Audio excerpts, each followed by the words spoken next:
और देश के कोने कोने से आए हमारे जुझारू प्रतिनिधि साथियों,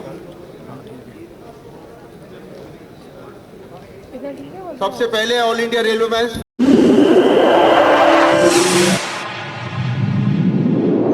इस न्यूज चैनल पर जो भी वक्ता ने कहा वो उसकी अपनी राय है, जिसकी पुष्टि नेशन न्यूज इंडिया नहीं करता। धन्यवाद। फेडरेशन के शताब्दी वर्ष जब हम मना रहे हैं, तो जिन भी लोगों ने या जिन शख्सियत की वजह से आज हम इस मुकाम तक पहुंचे हैं, उन तमाम शख्सियत को उनके समर्पण, उनके त्याग को याद करते हुए, उनको नमन करते हुए मैं अपनी बात शुरू करना चाहूंगा। ये शताब्दी वर्ष अधिवेशन इस देश में जब हम सब जानते हैं कि आम चुनाव हो रहे हैं, उन परिस्थितियों में हो रहा है। कई तरीके की बंदिशें, बड़ा शहर, तमाम अड़चने, और उसके बाद हमारे एनआरएमयू के साथियों ने जो तमाम व्यवस्थाओं करने में एक मेहनत की है, लगातार सभी साथियों का ध्यान रखने का कोशिश किया है। इसके लिए मैं अपनी ओर से और अपनी यूनियन की ओर से एनआरएमयू के तमाम साथियों का बहुत बहुत आभार प्रकट करना चाहता हूं, बहुत बहुत धन्यवाद देना चाहता हूं।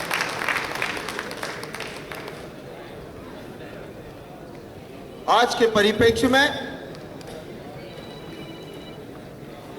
अगर हम देश के कर्मचारी, चाहे रेल कर्मचारी हो या किसी भी सेक्टर के कर्मचारी हो, भैया इसकी थोड़ा वॉल्यूम ठीक करो, माइक सर्विस वाले वॉल्यूम ठीक करो, इसका वॉल्यूम कम है। चाहे किसी भी तरीके के कर्मचारी हो, किसी भी सेक्टर के कर्मचारी हो, सबके दिमाग में कि कोई बात होगी तो हमारी डिमांड्स के बारे में बात होगी, पे कमीशन के बारे में बात होगी, देश के आर्थिक हालात, सामाजिक परिदृश्य के बारे में न जाने कितने लोग सोचते होंगे। लेकिन आज जो हम लोग ट्रेड यूनियन चलाते हैं या अपनी डिमांड्स को उठाने का काम करते हैं, अपना डिमांड चार्टर बनाते हैं, उन सभी के परिप्रेक्ष्य में अगर हम बात करें तो ये तमाम चीजें देश की राजनीतिक और सामाजिक परिदृश्य से किसी ना किसी रूप में प्रभावित होने का काम करती हैं। इसलिए ये जो प्रस्ताव प्रस्तुत करने की जिम्मेदारी मुझे सौंपी गई है, ये एक बहुत ही महत्वपूर्ण प्रस्ताव है। पूरे देश में इस बात को कहा जा रहा है, इस बात का प्रचार हो रहा है, और वो सही भी है कि हमारा देश आर्थिक तौर पर अगर हम बात करें तो विश्व की सबसे बड़ी 5वीं इकोनॉमी बन गया है।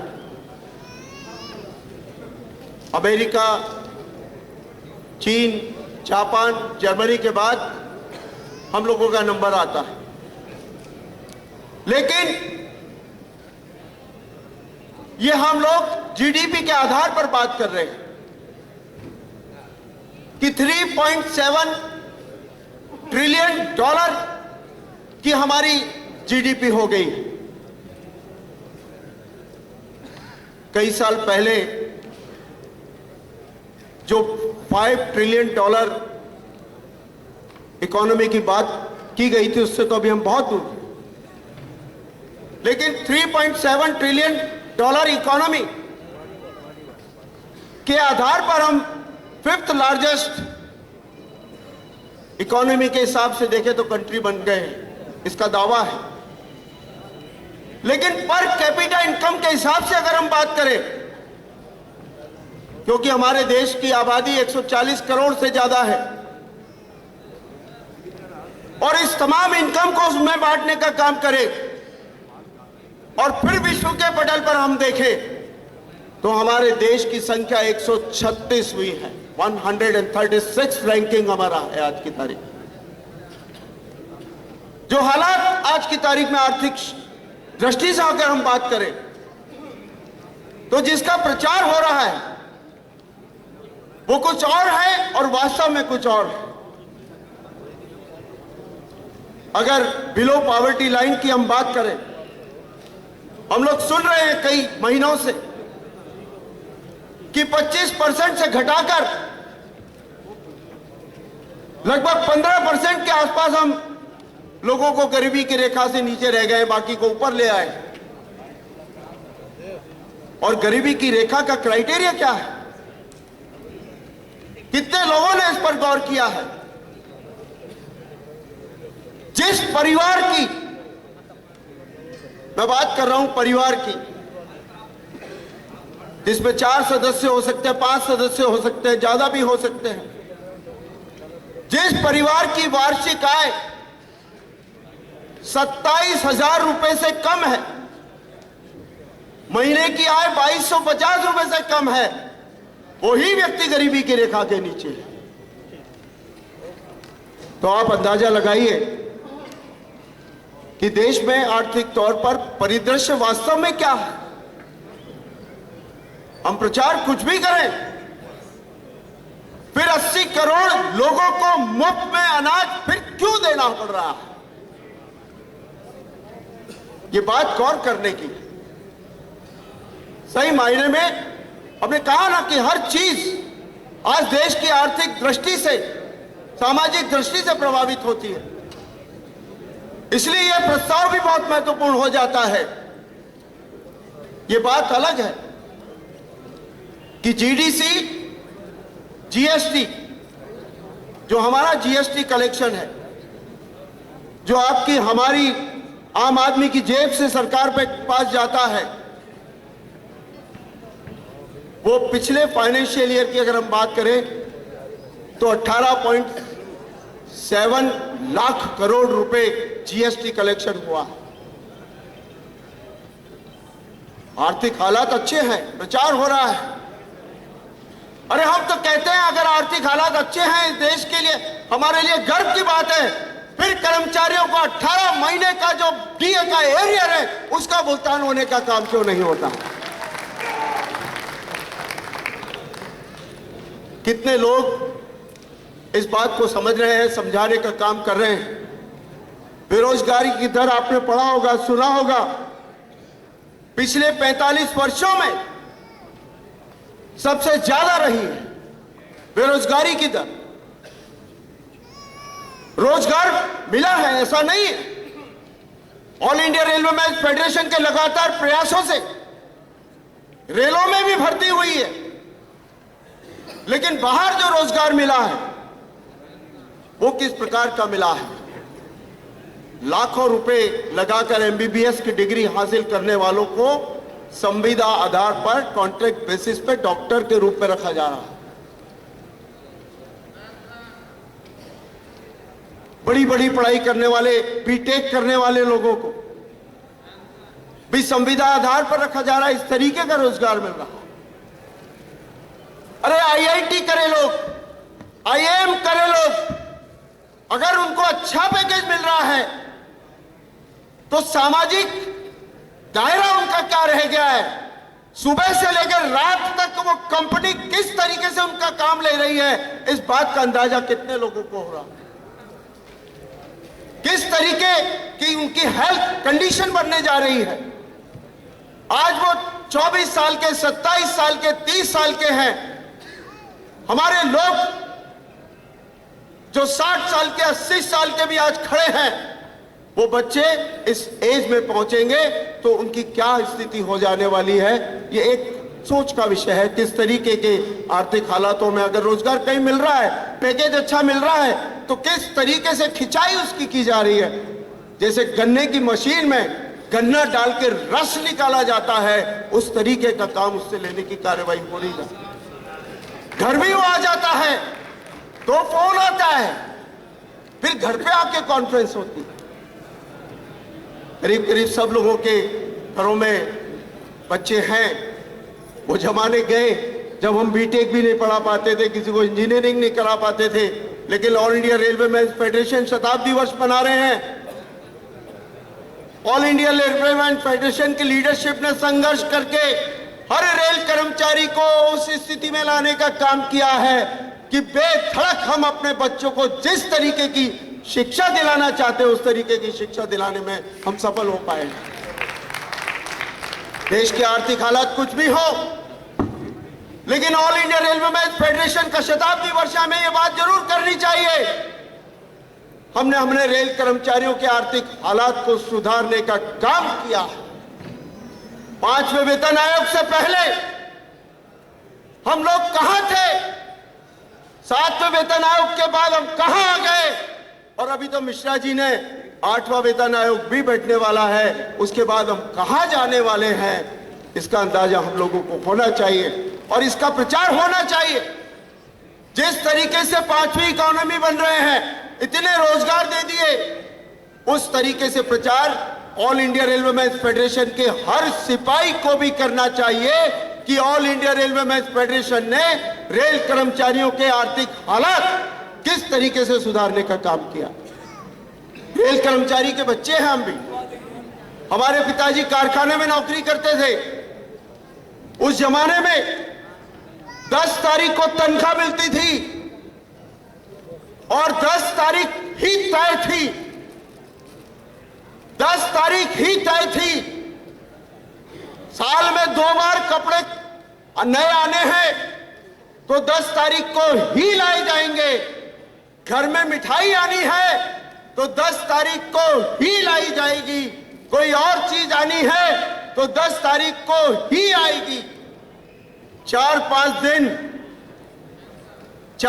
दिन होली, दिवाली, ईद, क्रिसमस की तरह गुजरते थे और बाकी के 25 दिन अगली 10 तारीख की इंतजार में निकलते थे।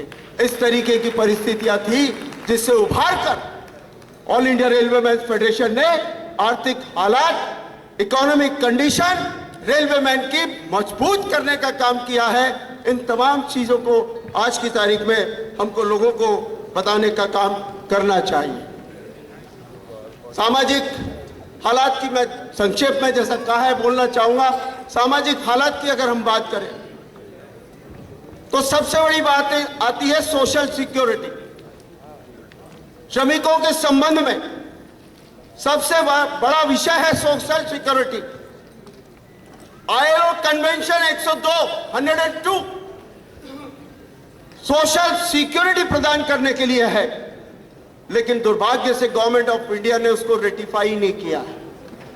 आज की तारीख में सोशल सिक्योरिटी की डिमांड सारी सेंट्रल ट्रेड यूनियन वर्कर्स के लिए कर रही है। All India railway man federation का शताब्दी वर्ष है। All India railway man federation की लीडरशिप ने संघर्ष करके रेलवे कर्मचारी और उनके परिवारजन को सोशल सिक्योरिटी 100% प्रदान कराने का काम किया है। इस बात का प्रचार पूरे देश में हर जगह होने का काम होना चाहिए। प्राइवेट सेक्टर में चले जाइए और यहां की रेलवे के अलावा दूसरे गवर्नमेंट सेक्टर की अगर हम बात करें तो कर्मचारी की डेथ के बाद 1-2 महीने में कंपैशनेट ग्राउंड अपॉइंटमेंट कहीं नहीं मिलता है। केवल रेलवे में all India railway man federation की वजह से मिलता है। डेथ केस में जिस तरीके का सेटलमेंट अमाउंट मिलता है कहीं नहीं मिलता है। सोशल सिक्योरिटी प्रदान करने का काम All India railway man federation ने रेल कर्मचारियों को किया है। लेकिन देश में आज जिस तरीके के हालात, परिवारों की जो सामाजिक स्थिति है, उससे भी हम सबको वाकिफ होना चाहिए। कहीं प्राइवेट सेक्टर में हमारा भतीजा जिसकी किडनी खराब हो गई, एक प्राइवेट सेक्टर में काम करता था, किडनी खराब हुई, 1 महीने की छुट्टी दे दी, 2 महीने की छुट्टी दे दी, तीसरे महीने कहा आपके लिए रोजगार नहीं है। All India Railwaymen's Federation ने हमारा कर्मचारी की अगर ऐसी स्थिति हो जाए, मेडिकली डिकैटराइजेशन का सिस्टम है, मेडिकली अनफिट का सिस्टम है, दूसरे को रोजगार देने का सिस्टम है, और नहीं तो उसको कोई और कैटेगरी में रोजगार देने का सिस्टम है, ये सोशल सिक्योरिटी प्रदान करने का काम All India Railwaymen's Federation ने किया। लेकिन दूसरी जगह परिस्थितियां कुछ अलग तरीके की है।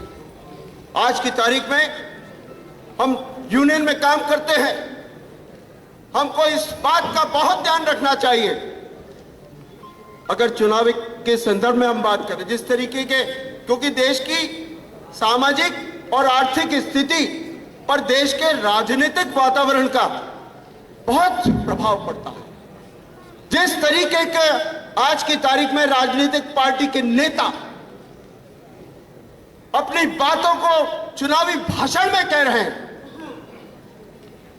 धार्मिक आधार पर, जाति के आधार पर या किसी और ग्रुप के सेक्शन के आधार पर लोगों को जो बांटने की कोशिश की जा रही है, All India Railwaymen's Federation के सिपाही का यह दायित्व बनता है कि इसको किस तरीके से रोका जाए, उस तरीके के प्रयास जरूर हमको करने चाहिए। देश में भाईचारा समाप्त नहीं होना चाहिए। आप और हम जानते हैं, मैं सामाजिक दृष्टि से बात कर रहा हूं, सामाजिक संस्कारों की कमी लाने की कोशिश की जा रही है।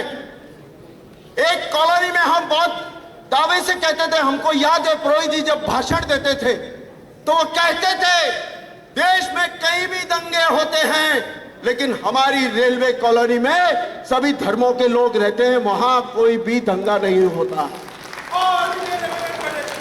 लेकिन आज इस हालात को बदलने की कोशिश की जा रही है। हमको समझने की कोशिश करनी चाहिए। एक फेज के इलेक्शन हो चुके हैं, बाकी फेज के इलेक्शन होने बाकी है। कई चर्चाओं के दौर में आपसी रिश्तों को खराब करने की कोशिश ना करें, इस बात का हमको ध्यान रखना चाहिए। चुनावी चर्चाओं में हम कई बार हम कल इस तरीके से उलझ जाते हैं, इन पार्टियों के चक्कर में सारे के सारे लोग झूठ बोल बोलकर किस तरीके का तैश हमारे लोग में बढ़ रहे हैं। आपको मैं बताऊं कि युवाओं में जो तैश बढ़ा जा रहा है वो आने वाले समय में हमारे सोशल सिस्टम को बस्ट कर देने वाला है। वो तैश केवल जातिगत झगड़ों में नहीं निकलेगा, या वहां नहीं निकल रहा है, या धार्मिक झगड़ों में निकलेगा, या वहां नहीं निकल रहा है। वो तैश अगर 2 गाड़ियां आपस में भी टकरा गई तो वहां भी निकलने का काम हो रहा है। इस तरीके का तैश जो आज की तारीख में भरा जा रहा है, इस बात को सोचने और समझने की जरूरत है। तो मैं ज्यादा नहीं कहना चाहूंगा, सिर्फ यही कहना चाहूंगा कि हमें अपने आप को संतुलित करते हुए, अपने तमाम कैडर को संतुलित करते हुए, हर लीडर को, चाहे वो जनरल सेक्रेटरी हो, डिविजनल सेक्रेटरी हो, एक कोच की भूमिका निभानी चाहिए।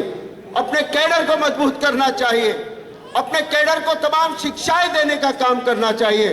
किस तरीके महामंत्री जी ने कहा, लोगों को जोड़ना चाहिए, तोड़ना नहीं चाहिए। और अंत में मैं अपनी बात इस प्रस्ताव को आपके सामने प्रस्तुत रखूं। गालों में गया था 2 लाइन के साथ इस प्रस्ताव को आपके सामने प्रस्तुत रखना चाहूंगा कि लोगों को जोड़ना चाहिए, तोड़ना नहीं चाहिए। हम लोगों को इस तरीके का काम करना चाहिए। 2 लाइन में कहना चाहूंगा कि माना है कि औरों के